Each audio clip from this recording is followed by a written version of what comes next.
कुरान आप सल्लल्लाहु अलैहि वसल्लम की एक हदीस है जिसमें साफ साफ कहा गया है जिस व्यक्ति के नाम पर तोहमत हो उसके नाम पर मस्जिद का नाम नहीं रखा जाना चाहिए। लेकिन क्योंकि बाबर से बहुत प्यार है उनके वंशजों को और इसलिए लगातार वो निर्णय जो सुप्रीम कोर्ट ने निर्णय दिया जिसको देश के हिंदू और मुसलमानों ने ईमानदारी से माना, उन जख्मों को जो मुसलमानों के ऊपर जो जख्म लगे थे उन्हें दोबारा कुरेदा जा रहा है और उन जख्मों के ऊपर नमक रगड़ा जा रहा है ये कहकर कि दोबारा दूसरी बाबरी बनाएंगे। मुझे लगता है ये बाबर के वंशज मानने के लिए तैयार नहीं है, ये ओछी राजनीति करते हैं।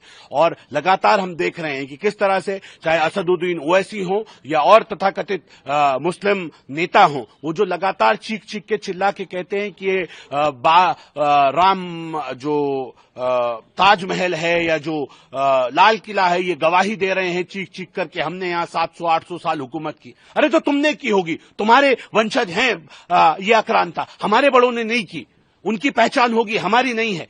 देश का मुसलमान वो उसने अपना मजहब बदला है, किस परिस्थितियों में बदला है वो जाने दीजिए, लेकिन उसने अपना मजहब बदला है। अब वो अशहदु अल्ला इलाहा इल्लल्लाह का मानने वाला है। उसको तुम्हारे इन आक्रांताओं से कोई लेना देना नहीं है। जब ये आक्रांता जुल्म कर रहे थे भारत के लोगों पे तब हमारे बड़ों पे भी जुल्म हुआ होगा, तब हमारे बड़े भी वो प्रताड़ित पक्ष थे। लेकिन लगातार जब ये कहते हैं कि हमने यहां हुकूमत की, मुसलमानों ने हुकूमत की, तो ऐसा माना जाता है कि जो प्रताड़ित पक्ष है ये मुसलमान है, ये उस वक्त प्रताड़ना के हिस्सेदार रहे होंगे, इन्होंने हिंदुओं को प्रताड़ित किया होगा, उसके कारण वो पहाड़ चढ़े, दूरस्थ इलाकों में जाके अपने धर्म अपने बच्चों की रक्षा करने के लिए पहाड़ गए। तो उनके सारे अपयश वो हमारे हिस्से में आते हैं, जबकि खुद अपने आप में जो मुस्लिम समाज है वो प्रताड़ित पक्ष है इस देश का।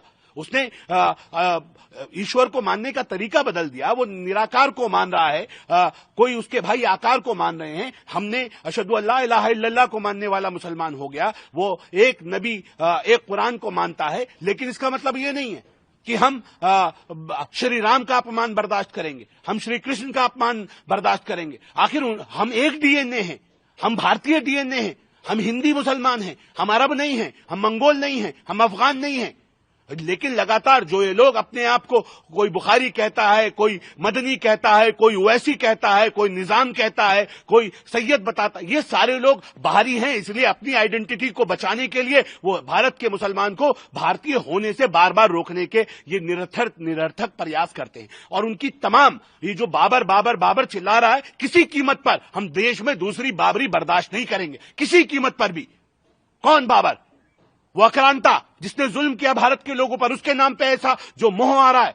जानवरों के नाम पे मस्जिद रखोगे, जानवरों के नाम पे मस्जिदों के नाम रखोगे, शर्म से डूब के मर जाना चाहिए तुम लोगों को।